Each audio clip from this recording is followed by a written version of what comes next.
Add name in Subway Surfer. In this video, I will show you how to add a change in name in Subway Surfer.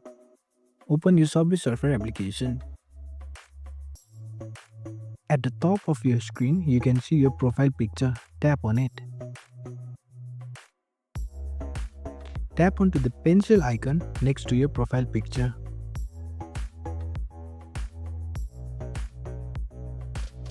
Now just type your name and hit continue.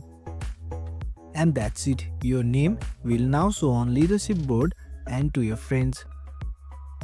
And that's how you add or change your name in Subway Surfer. Super quick and easy. Thanks for watching.